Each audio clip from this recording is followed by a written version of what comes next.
আমাদের বাড়ির সামনের যে গাছগুলো ছিল ওগুলো নামি গেছে, আমাদের এখন ঘরটা আজকে রাতারাতি নামি যাবে।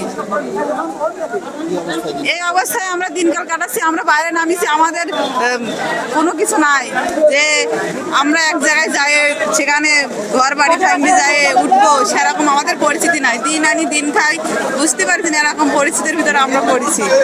আমি পদ্মা নদীর বাড়ির পরে বাড়ি আছে, আমাদের স্বামী নাই, দুটো ছোট ছোট সন্তান আছে, সন্তান দুইটা নিয়ে কোথায় যাব? এখনো আমাদের বয়স হয় নাই।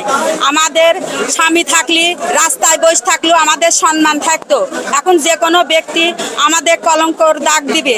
এজন্য আমাদের ছোট ছোট সন্তান নিয়ে নাই বাবার বাড়ি জায়গা, নাই শ্বশুর শাড়ির কোনো সম্পদ, এতটুকু সম্পদ আছে তাই সেটুকু যদি পদ্মা নদী ভেঙে নিয়ে যায়, আমরা কোথায় যাই বাস করব, কোথায় যাই থাকবো? আমাদের সে থাকার কোনো রাস্তা নাই। আজ 3-4 দিন আকায় আগুন দিয়ে আমরা কিছু রান্না করতেও পারছি না, আমাদের ছেলে মেয়েদের খাওয়াতেও পারছি না।